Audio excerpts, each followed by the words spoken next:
تو امام احمد ابن حنبل رحمۃ اللہ علیہ نے فرمایا اگر تم چپ رہے اور میں چپ رہا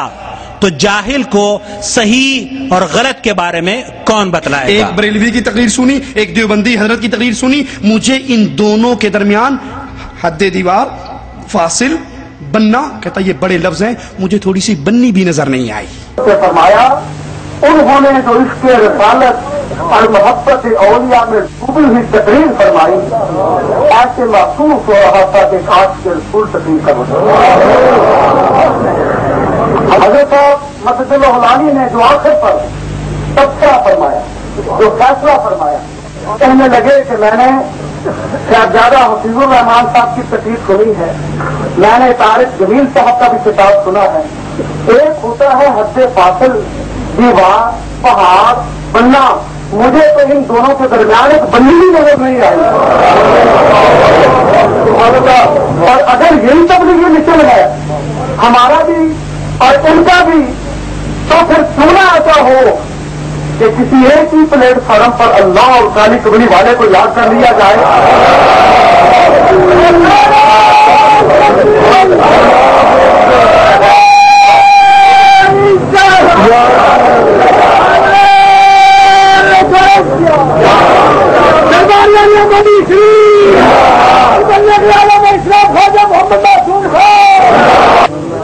امیر یعنی جو جماعت کو چلانے والے ہیں، 25 عمراء پر مشتمل ایک عظیم جماعت کل سے عصر کی نماز سے لے کر اس وقت تک ہمارے ہر پروگرام میں، نعت رسول میں، حمد باری تعالیٰ میں، عشق رسالت میں، محبت اولیاء میں، ذکر میں، فکر میں، مستی میں، کیف میں، رقص میں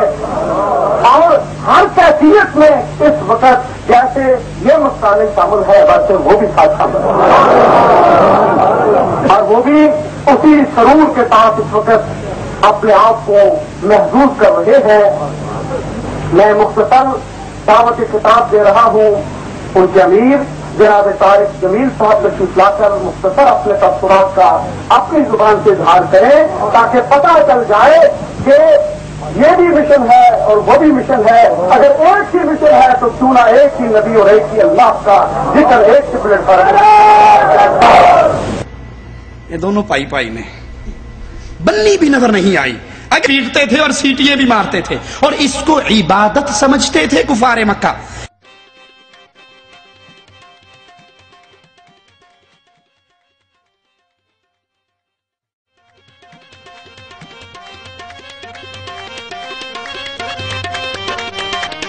سرکار فرماندے نے پاویں کوئی شیعہ ہے، پاویں کوئی سنی ہے، پاویں کوئی وہابی ہے، جیڑا کوئی دمال نہیں پا رہا وہ علی پاک دا منکر ہے، جیڑا علی پاک دا منکر ہے سرکار کہندے نے، میں سرکار نوری پوری والے دی قسم کھا کے کہنا کہ او دی حشر نو بخشش نہیں ہونی، میں دعویٰ کر کے کہنا سرکار کہندے او دی کدی بخشش نہیں ہونی جیڑا دمال نہیں پائے گا۔ ان تعالیوں کے مولانا فرماتے ہیں طارق جمیل صاحب کہ اللہ نے اپنے نبی کو پکارا، کس طرح؟ یا ایوہ النبی۔ اب اس کا ترجمہ سنیے اور یاد رکھیے، ترجمہ سننے سے پہلے جو مجمع ہے وہ مجمع باب مولڈا شریف کے دربار کا مجمع ہے، وہ قبر پرستوں کا مجمع ہے، اس میں مولانا پر کہتے ہیں یا ایوہ النبی، ترجمہ کرتے ہیں اے غیب کی خبریں سنانے والے، اور نیچے سے مجمع نعرہ حیدری، نعرہ رسالت، نعرہ غوثیہ۔ یا ایھا النبی، اے غیب کی خبر سنانے والے۔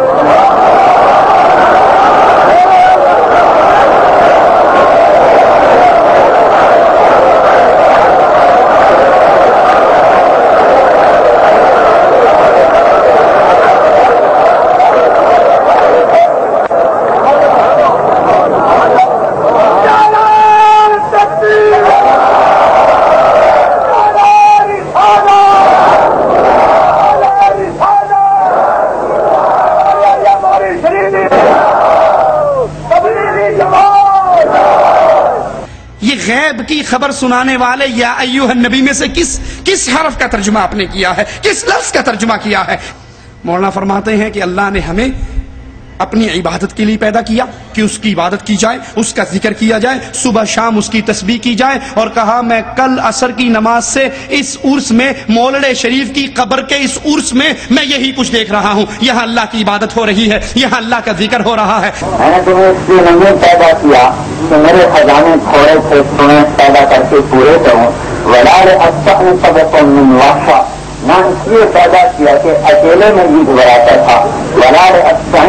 اعلیٰ امر قد عجزت عنہ، میں اس لیے پیدا کیا کہ میں کوئی کام نہیں کر سکتا تھا، تم سے کرواؤں نہیں، انما خلقتکم لتعبدونی طویلا وتذکرونی کثیرا وتسبحونی بکرۃ واصیلا۔ اس حدیث کا نمونہ کر کے ہم یہاں دیکھ رہے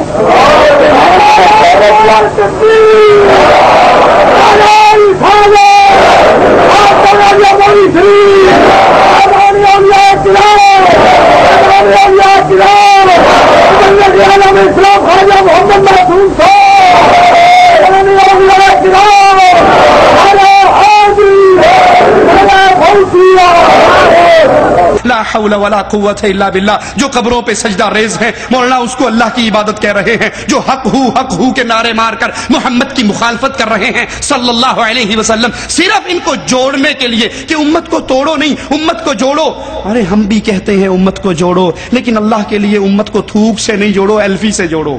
یار یاد رکھنا، اہل حدیث کے ادنا سے بیٹے کا جملہ، اللہ با اختیار، کائنات ساری بے اختیار، وہ با اختیار اللہ اپنے نبی سے کہتا ہے، اے نبی کہو قل سبحان ربی، اے یہ ڈیمانڈ کرنے والوں میرے لیے سونے کے گھر ہو، یہ ڈیمانڈ کرنے والوں آسمان گر جائے، یہ ڈیمانڈ کرنے والوں میرے باغات ہو اس میں نہریں چلتی ہو، سنو قل، اے نبی کہہ دو سبحان ربی، میرا اللہ پاک ہے، هل كنت الا بشر الرسول، میں تو ایک آدمی انسان، ایک آدمی، ایک بشر، ایک رسول تمہارے پاس آیا ہوں، جو کچھ تم ڈیمانڈ کر رہے ہو یہ میرے اختیار میں نہیں، عرش والے کے اختیار میں۔ کیا کوئی ہے مجھے نبی سے بڑا محسن دکھا دے کائنات میں؟ مجھے لاؤ کوئی ایسا بادشاہ کہ جو انگلی کا اشارہ کرے تو آج دنیا دفع کرو، جنت کے دروازے کھل جائیں اور جنت کے خزانے زمین پہ آ جائیں۔ اتنی طاقت رکھنے کے باوجود وہ پیٹ پہ پتھر باندھ کے زندگی گزار رہا ہو۔ کوئی ایسا بادشاہ دکھاؤ جس کی انگلی کے اشارے پر دشمنوں کا اللہ تعالیٰ خاتمہ کر دے، خاتمہ نہیں تباہ و برباد کر دے، اور پھر انہی دشمنوں کے ہاتھوں پتھر کھاتا ہوا انہیں دعائیں دیتا جا رہا ہو۔ کوئی ایسا با اختیار دکھاؤ، کوئی ایسا با اختیار مجھے دکھاؤ جو اگر اشارہ کرے تو اللہ تعالیٰ سونے چاندی کے گھر مدینے میں کھڑے کر دے، ریشمی لباس پہنا دے، سونے چاندی کی تاروں کے قالین بچھا دے، جنت کی سواریاں دروازے پر باندھ دے، اس کے باوجود کچے گھر میں زندگی گزار جائے۔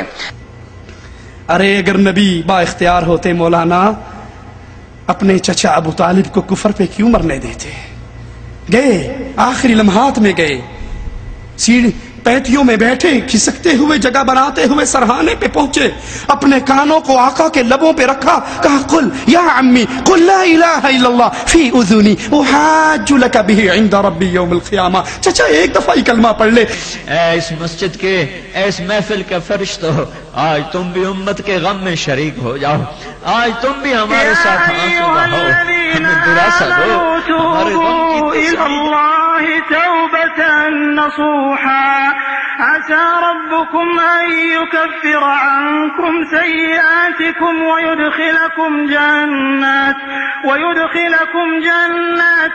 تجري من تحتها الأنهار يوم لا يخزي الله النبي والذين آمنوا معه نورهم يسعى بين أيديهم وبأيمانهم يقولون ربنا أتمم لنا نورنا واغفر لنا إنك على كل شيء قدير۔